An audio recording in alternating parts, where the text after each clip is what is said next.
இன்றைய முதல் வாசகமான சீராக்கின் ஞான நூலின் ஆசிரியரும் நற்செய்தியில் நம் ஆண்டவர் இயேசுவும் நம்முடைய உள்ளத்திலிருந்து வருகின்ற வார்த்தைகள், செயல்பாடுகள் இதனை சீர்தூக்கி பார்த்து நல் பலன், நற்கனி கொடுக்க அழைப்பு கொடுக்கிறார்.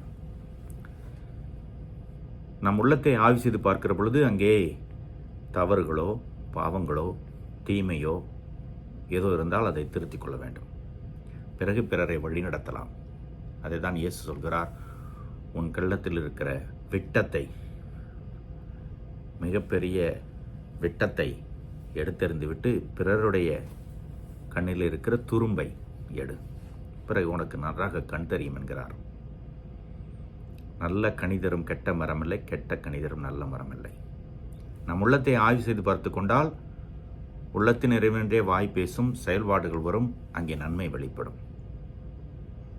2ஆம் வாசகத்தில் புனித பவுல் சொல்வது போல உயிர்ப்பின் கனிகளை அனுபவிக்க இந்த ஆய்வு, இந்த கிறிஸ்துவ வாழ்வு, இந்த சீடருக்குரிய வாழ்வு உதவியாக இருக்கும். அதற்கு நல்ல வழிநடத்துதல் வேண்டும். நம்முடைய உள்ளத்தை ஆய்வு செய்து பார்த்து கொள்ள வேண்டும்.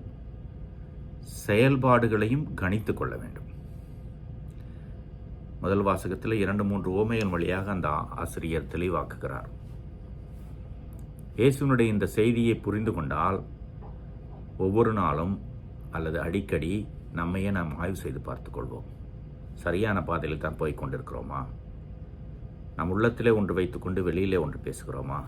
அல்லது பிறருடைய குறைகளை மட்டுமே பெரிதுபடுத்தி கொண்டிருக்கிறோமா?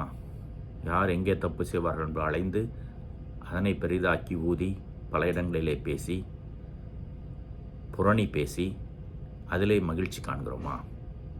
அல்லது தவறுகளை கொஞ்சம் மரியாதையோடு திருத்தி அன்பிலே அவர்களை வழிநடத்துகிறோமா?